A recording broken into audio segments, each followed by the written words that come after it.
Ayan, napanood niyo na ba 'to mga Q? Ito yung viral mga Q sa Facebook na meron pong umakyat na babae sa taas ng stage mga Q at kulang na lang kagatin po niya si Ila CTV. Tingnan niyo naman guys, yung ginagawa po niya. Maganda po siya mga Q Ayan, matangkad din po siya tapos puputi.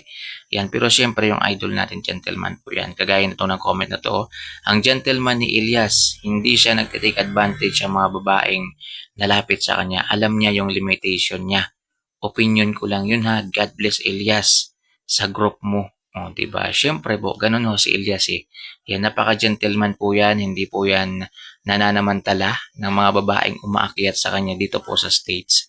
Mario. Sobrang marespeto yan Mario sa mga umaakyat sa kanya dito po sa taas ng stage. Ito guys, panoorin po natin yung trending video na yan Mario kung saan kulang na lang kagatin po siya ng babae. Ito guys, panoorin po ninyo.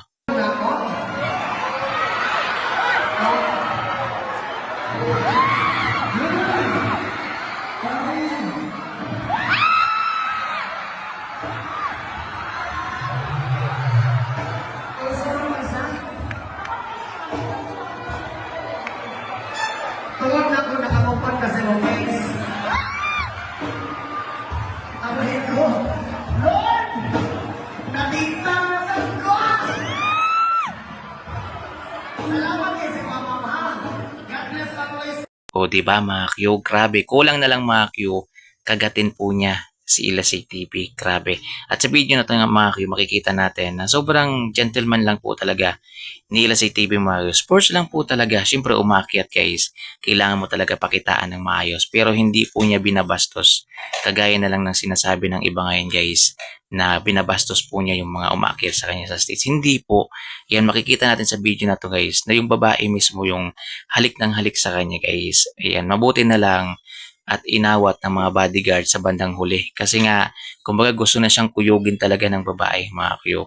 So yun, sa mga nagsasabi po na binabastos po niya yung mga umakyat, wala pa po tayong nababalitaan siguro. Ayan, kung meron man, pwede mo naman sigurong i-PM sa akin.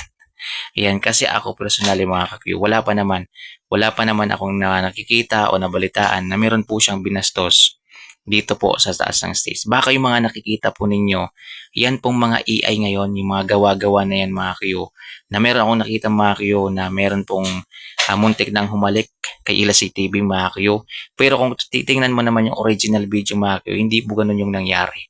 Ayan, marami kasi ngayong tinatawag na AI guys, at mga nag-i-edit na to na grabe, yung hangad lang talaga mga panira ng kapwa masira nila sila si TV kasi alam niyo naman kaagipat po ng pagiging sikat, siyempre yung mga hindi maiwasang mga inggit mga kayo nagagawin talaga lahat para lang masira si Ila CTV. So yun lang guys, maraming salamat.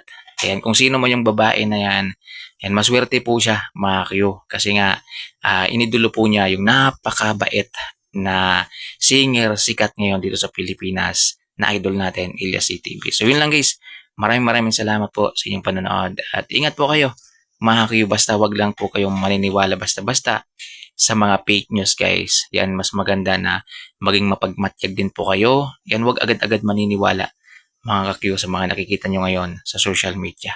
Yan. So yun guys, maraming salamat. Ingat po kayo. God bless po sa ating lahat.